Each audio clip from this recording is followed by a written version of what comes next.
اب ہم دیکھیں گے کہ یشوع کی موت کے بعد بنی اسرائیل کے ساتھ کیا ہو رہا تھا، ان کے حالات کیسے تھے۔ زیادہ وقت نہ گزرا کہ وہ ایسے کام کرنے لگے جن سے خداوند کو بہت دکھ ہوا۔ وہ ایسی قوموں کے لوگوں کے ساتھ دوستی کرنے لگے جو خداوند کے ساتھ نہیں چلتے تھے، یہاں تک کہ وہ ان بے دین لوگوں کے ساتھ اپنے بیٹوں اور بیٹیوں کی شادیاں بھی کرنے لگے۔ وہ خداوند کے احکام بالکل بھول چکے تھے جو اس نے موسیٰ کے وسیلے سے ان کو دیے تھے۔ یہ وہی احکام تھے جو یشوع بھی ان کو سکھاتا رہا تھا۔ وہ خداوند کو چھوڑ کر بتوں کی پرستش بھی کرنے لگے۔ اس بات کا خداوند کو بہت زیادہ دکھ تھا، لیکن دکھ کے ساتھ اسے سخت غصہ بھی آیا۔ خدا اپنے لوگوں کو اپنے پاس واپس لانے کے لیے کیا کرے گا؟ اس وجہ سے خدا نے بنی اسرائیل کو کنعان کے بادشاہ یابین کے ہاتھ بیچ دیا۔ 20 سالوں تک وہ قوم ان پر بڑا ظلم کرتی رہی۔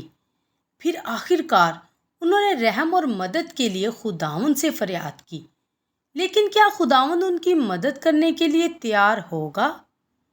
کیونکہ انہوں نے خدا کو چھوڑ دیا تھا۔ بے شک انہوں نے ایسا کیا تھا، لیکن خداوند رحم کرنے والا خدا ہے، اور جب آپ سچے دل سے مدد کے لیے اسے پکارتے ہیں تو وہ آپ کی دعا سنتا ہے۔ آپ اس عورت کو دیکھیں، اس کا نام دبورہ ہے۔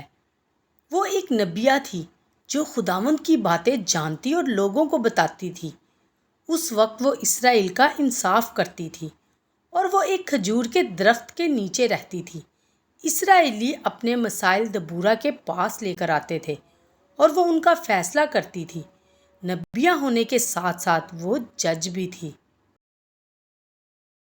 ان دنوں میں دبورہ نے ایک سپاہی برق کو بلا بھیجا اور اس سے کہا، خداوند اسرائیل کے خدا نے حکم دیا کہ تو 10,000 جنگی آدمیوں کو ساتھ لے کر تبور کے پہاڑ پر چڑھ جا، اور میں یابین کی فوج کے سردار سیسرا کو اور اس کے رتھوں اور فوج کو تیرے پاس کھینچ لاؤں گا اور اسے تیرے ہاتھ میں کر دوں گا۔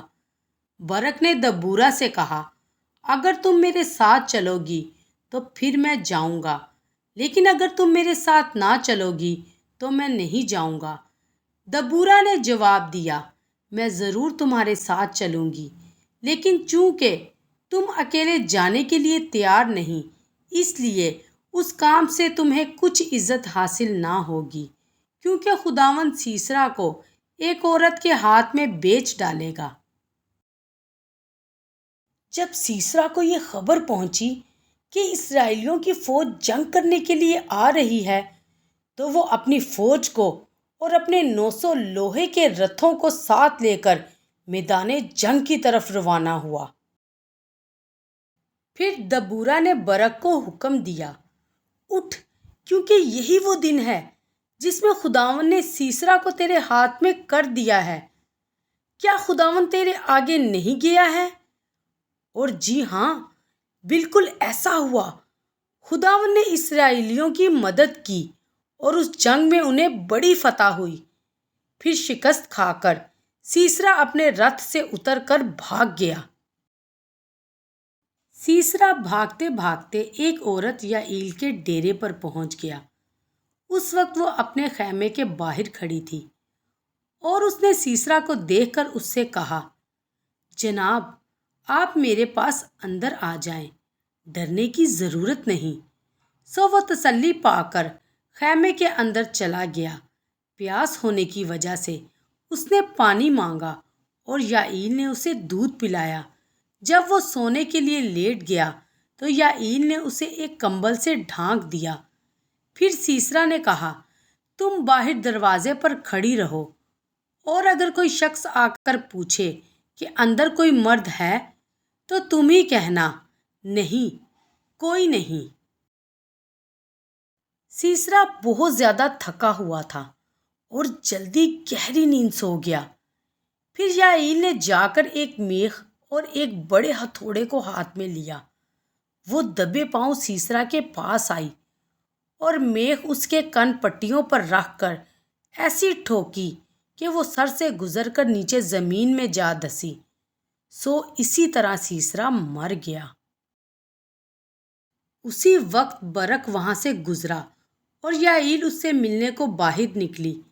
اس نے کہا، اندر آ جاؤ، میں تمہیں اسی شخص کو جسے تم ڈھونڈ رہے ہو دکھا دوں گی۔ پھر برق نے اندر جا کر کیا دیکھا؟ مرے ہوئے سیسرا کو۔ جب جنگ ختم ہو گئی تو دبورا اور برق نے مل کر خداوند کے جلال کا ایک گیت گایا، اس بڑے کام کے لیے جو خداوند نے ان کے لیے کیا تھا۔ انہوں نے اس کی تعریف کا گیت گایا۔ ہم بھی ان سارے کاموں کے لیے جو خداوند ہمارے لیے کرتا ہے اس کی ستائش کریں، کیونکہ وہ تعریف اور ستائش کے لائق ہے۔